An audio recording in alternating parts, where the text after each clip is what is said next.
Hello and welcome to the Cyber Den, your weekly dose of tech and games.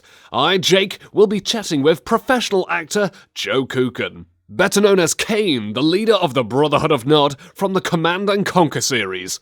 Thanks for coming, mate. Good morning, Jake. How's it going, man? Now, Joe, please tell everyone listening what got you into acting. Well, when you're born with a complete lack of any sort of marketable skills whatsoever, a general distrust of good hard work, acting really is the only option that you have. I'm not built to dig ditches. I'm not smart enough to do maths. I'm not creative enough to design and build bridges. So acting is pretty much all that's left for a chap like me. Taking full advantage of my complete lack of skills, I shaved my head, became scarier looking, and there you go. Hence was a career born. I only speak the truth, Jake. It's all I am capable of doing. I cannot lie. It is completely against my nature. You should know this. As an American, we do not tell lies. I trust you 100% on that. As well you should. How did you get the role of Kane in Command and Conquer? Oh, that's an interesting story. Jake, alien abduction, actually.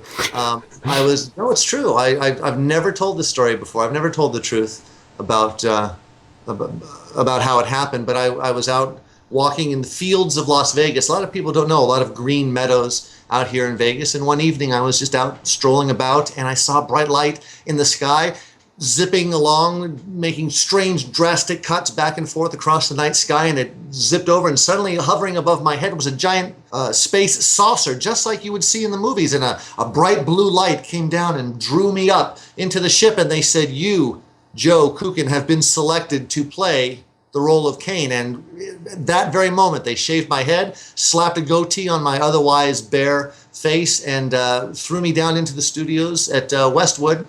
And that's how it happened. Alien abduction. It's an absolutely true story. As I mentioned earlier, I really can't lie. It's funny that you mentioned that, Joe. That's actually how I got the job here at Siren. I'm telling you, the aliens control everything. I wouldn't have believed it if it hadn't happened to me. The aliens chose well in you, Jake. You have a voice made for radio. And as a lot of people come to me and say, "Joe, you have a face made for radio." So this is the perfect blend, the two of us here, Jake. You've even received a Guinness Book of World Records award for playing Kane. Yeah, I know, huh? You'd think they'd send you a certificate or something. Even if it was just a Xerox page with a Guinness Book of World Records heading on top with a "way to go, buddy," but nothing like that. I sort of had to hear third hand that I'm in the Guinness book. So no acknowledgement whatsoever, except the Guinness book itself.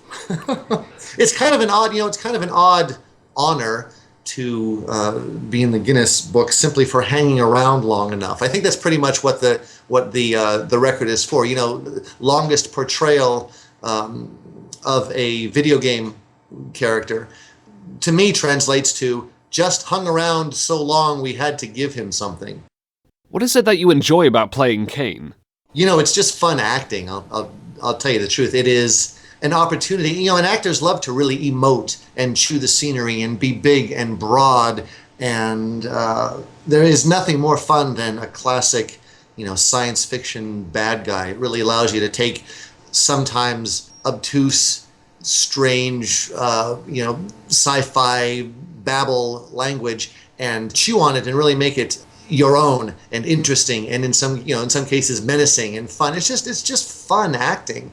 Take it all around. And I'll tell you the truth, more than anything, I really enjoy the fan reactions that I get. They seem to enjoy the odd sense of humor that I think Kane has, and the sense of wry irony in his grand vision for the world. That's the most fun. Meeting the fans' expectations and having an opportunity to really, chew on the scenery a little bit. Now, after quite a few excellent games in the Command & Conquer series, there was a staggering half-a-decade wait before you appeared once again to play Kane in Command & Conquer 3 Tiberium Wars. You were a little nervous about reprising the role. Why so? And what motivated you to return? I wasn't sure I'd be welcome. I wasn't certain that anybody had any sort of interest in seeing my big gob on camera again. Some time had passed. When we first started the project, a lot of our fans really sort of grew up with us. We were making games in the first golden age of video gaming when we had just started porting games from floppy disk over to CD-ROM, for God's sake. And that was when the first Command and Conquer started. So as we were discovering these new frontiers in computer gaming and in storytelling and in compression technology and design, all that stuff, our fans were discovering it as well. So after a lot of time had passed, there were a lot of other games that had evolved. Our fan base had evolved. I wasn't sure that I would maintain that I'd be welcome. I wasn't sure that I'd maintain the same sort of popularity and that we could do the series justice in the way that had been done earlier. So I was nervous about that. Yeah, I was. There were going to be quite a few Command and Conquer sequels to appear later on, but EA decided to just kill off Kane. Why so? I wasn't in those meetings, so I can't say for sure. As far as Guinness Book of World Records goes, I might hold the Guinness Book of World Records for being fired by EA, the most number of times. They didn't tell me their reasoning, but it seems to me that as I watched the title progress and get passed from developer to developer, it seemed to me that they were looking to try and move the game into an online model, and that the sort of storytelling that they were doing didn't really fit within what they thought the evolution of the game should follow. So this is all just speculation. I'm really not 100% certain on why they chose to end the storyline when they did. A lot of fans were really disappointed when we heard that Kane was finally going to be killed off, myself included. It's really nice to hear that, Jake, and thank you for that. I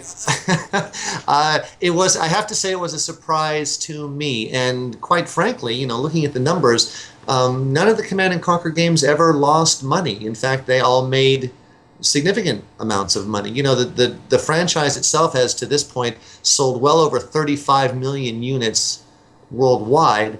It seems like an interesting decision, but who am I to second guess the geniuses at EA? It's the proof is in the pudding, my friend. And as EA continues to storm the world with its high quality business model and games, I don't think that I can play armchair quarterback to such genius decision making. Joe, thank you so much for coming to this interview. Jake, thanks, brother. This was a pure pleasure. Good luck to y'all. And I would also like to thank my wonderful listeners out there for tuning into this interview on the Cyber Den, your weekly dose of tech and games. See you later, Joe, and let me just say, peace through power. It's all in the brotherhood, man. All in the brotherhood.